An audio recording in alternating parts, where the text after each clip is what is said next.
मूसलाधार बारिश और भूस्खलन ने जम्मू कश्मीर में तबाही का तांडव मचाया है। कठुआ में सहार खड्ड का जम्मू पठानकोट राष्ट्रीय राजमार्ग का पुल टूट गया तो उधमपुर में जम्मू श्रीनगर नेशनल हाईवे का बाली नाले का हिस्सा बारिश और भूस्खलन की भेंट चढ़ गया। इन आपदाओं ने न सिर्फ सड़कों और पुलों को तबाह किया बल्कि लोगों का जनजीवन भी पूरी तरह से ठप कर दिया।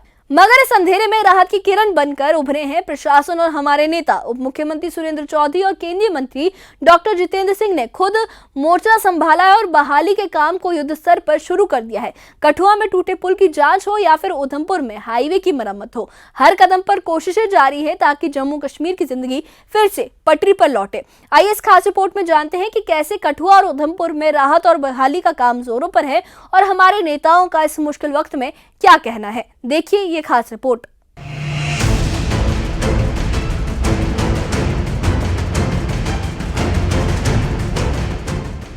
जम्मू कश्मीर में मूसलाधार बारिश ने तबाही का तांडव मचाया।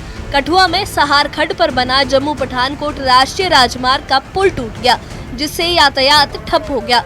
उधर उधमपुर में जम्मू श्रीनगर नेशनल हाईवे का बाली नाला हिस्सा भूस्खलन और बारिश की भेंट चढ़ गया, लेकिन अब राहत और बहाली का काम तेजी से चल रहा है। कठुआ में उप मुख्यमंत्री सुरेंद्र चौधरी ने सहार खड्ड के टूटे पुल का दौरा किया और अधिकारियों को फटकार लगाई। उन्होंने कहा कि केंद्र सरकार जल्द ही जम्मू डिवीजन में हुई तबाही के लिए बड़ा राहत पैकेज जारी करे और इस आपदा को राष्ट्रीय आपदा घोषित किया जाए। डिप्टी सीएम सुरेंद्र चौधरी ने पुल टूटने की वजह की जांच का भरोसा भी दिया और माता वैष्णो देवी हादसे पर दुख जताया।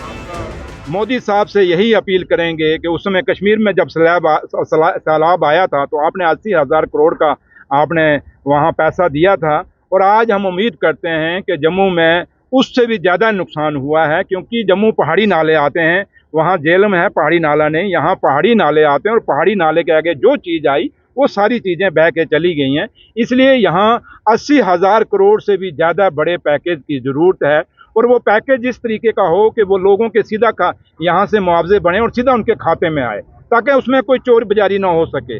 और इसलिए आज मैं प्राइम मिनिस्टर साहब से, आप लोगों के चैनल के माध्यम से अपील करता हूँ कि क्योंकि जम्मू कश्मीर को हमेशा आज़ादी के बाद आज तक दिल्ली की सरकारों ने ही मदद की है, पैसा दिया है, फंडिंग किया है, तब जाके जम्मू कश्मीर इतना यहाँ के खड़ा हुआ था। तो इसलिए उम्मीद करेंगे कि जो पैसा 2014 में 15 में मोदी सरकार ने कश्मीर के लिए दिया था, उससे दुगना पैसा जो है मुआवजे के रूप में जम्मू के सूबे के लोगों को देंगे। और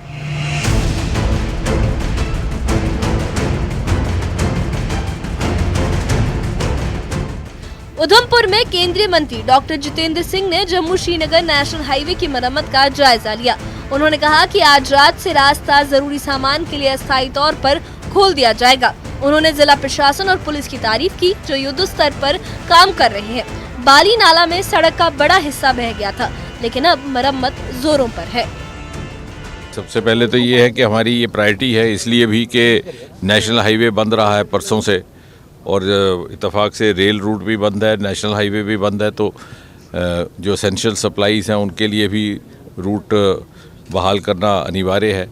लेकिन हमें उम्मीद है कि शाम तक हमें कम से कम जो एसेंशियल गाड़ियां हैं उनको निकालने की व्यवस्था हो जाएगी। उसको किस तरह से करना, हमारे NHAI के भी अधिकारी हैं, DC साहब भी बधाई की पात्र है। इन्होंने रेड अलर्ट के दिन सुबह से ही ट्रैफिक रोक दी थी, नहीं तो शायद और ज़्यादा क्षति पहुँचती।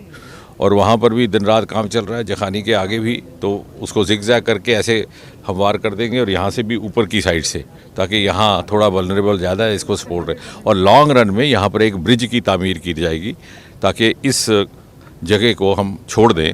जो अभी तो बहुत हैवी रेनफॉल हुआ था, जो कि कहा जाता है कि 99 साल में पहली बार इतना बड़ा, लेकिन ना भी हो तब भी ये वल्नरेबल स्पॉट है, तो इस स्पॉट को हम एक ऑल्टरनेट रूट दे देंगे।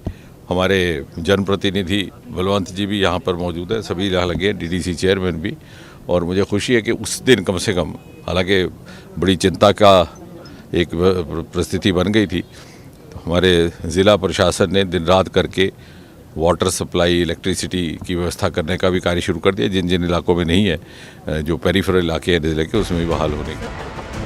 कठुआ और उधमपुर में बारिश की मार से सड़कें, पुल और जनजीवन प्रभावित हुआ, लेकिन प्रशासन की मुस्तैदी और नेताओं की सक्रियता से हालात धीरे धीरे सामान्य हो रहे हैं। सहार खड्ड के पुल की जांच और हाईवे की बहाली से जल्द ही आवागमन पटरी पर आएगा। 1976-77 में तभी ब्रिज बना है, उतना कितना फ्लड आया उसके बावजूद तभी ब्रिज जो है नहीं हिला। इसका मतलब वो क्वालिटी थी, उसका स्ट्रक्चर अच्छा था, उसका डिजाइन ठीक था। आज कहीं ना कहीं एक कारण नहीं, मुझे लगता है कि नेशनल हाईवे अथॉरिटी को अपने स्ट्रक्चर जो इंजीनियर हैं, अपने डिजाइन जो लोग करते हैं, जो आर्किटेक्ट हैं इनके, उनको भी बुला के उनके चेक करने होंगे। और मुझे लगता है कि इन दरियाओं को देख के, इनके इतिहास को देख के, इनको कितना पानी आता है उसके मुताबिक नक्शे नहीं बनाए गए।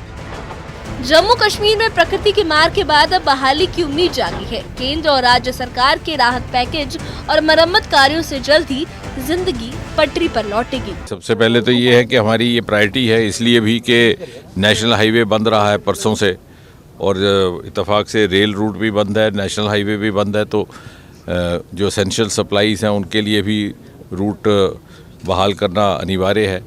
लेकिन हमें उम्मीद है कि शाम तक हमें कम से कम जो एसेंशियल गाड़ियाँ हैं उनको निकालने की व्यवस्था हो जाएगी। उसको किस तरह से करना, हमारे NHAI के भी अधिकारी हैं, DC साहब भी बधाई की पात्र हैं। इन्होंने रेड अलर्ट के दिन सुबह से ही ट्रैफिक रोक दी थी, नहीं तो शायद और ज़्यादा क्षति पहुंचती। और वहाँ पर भी दिन रात काम चल रहा है, जखानी के आगे भी, तो उसको जिगजैग करके ऐसे हमवार कर देंगे, और यहाँ से भी ऊपर की साइड से, ताकि यहाँ थोड़ा वल्नरेबल ज़्यादा है, इसको सपोर्ट है। और लॉन्ग रन में यहाँ पर एक ब्रिज की तामीर की जाएगी, ताकि इस जगह को हम छोड़ दें। जो अभी तो बहुत हैवी रेनफॉल हुआ था, जो कि कहा जाता है कि 99 साल में पहली बार इतना बड़ा, लेकिन ना भी हो तब भी ये वल्नरेबल स्पॉट है, तो इस स्पॉट को हम एक ऑल्टरनेट रूट दे देंगे। हमारे जनप्रतिनिधि बलवंत जी भी यहाँ पर मौजूद है, सभी यहाँ लगे हैं, DDC चेयरमैन भी, और मुझे खुशी है कि उस दिन कम से कम, हालांकि बड़ी चिंता का एक परिस्थिति बन गई थी, तो हमारे ज़िला प्रशासन ने दिन रात करके वाटर सप्लाई, इलेक्ट्रिसिटी की व्यवस्था करने का भी कार्य शुरू कर दिया। जिन जिन इलाकों में नहीं है, जो पेरिफेरल इलाके हैं जिले के, उसमें भी बहाल होने की। जम्मू कश्मीर में बारिश की तबाही ने भले ही सड़कों और पुलों को तहस नहस कर दिया हो, मगर इस मुश्किल घड़ी में प्रशासन और नेताओं की मुस्तैदी ने उम्मीद की एक नई रोशनी लोगों के बीच जगा दी है। कठुआ के सहार खड्ड में टूटे पुल से लेकर उधमपुर के बालीनाला में ध्वस्त हुए हाईवे तक हर जगह बहाली का काम जोर शोर से चल रहा है। उप मुख्यमंत्री सुरेंद्र चौधरी ने जहां केंद्र से बड़े राहत पैकेज और राष्ट्रीय आपदा की मांग की है, वहीं केंद्रीय मंत्री डॉक्टर जितेंद्र सिंह ने जम्मू श्रीनगर हाईवे को जल्द खोलने का भरोसा दिलाया है। ये सिर्फ सड़कों और पुलों की मरम्मत की कहानी नहीं, बल्कि इंसानी जज्बे और मेहनत की मिसाल भी है। प्रशासन, पुलिस और राहत की टीमें दिन रात इस कोशिश में जुटी हैं कि जम्मू कश्मीर के लोग फिर से अपनी रोजमर्रा की जिंदगी में लौट सके। इस बारे में आपकी क्या राय है, हमें कमेंट बॉक्स में अपनी राय जरूर बताइए, और इससे जुड़े अपडेट्स के लिए और ऐसी ही खबरों के लिए हमारे चैनल के साथ बने रहिए। हमारे चैनल को सब्सक्राइब करिए। शुक्रिया।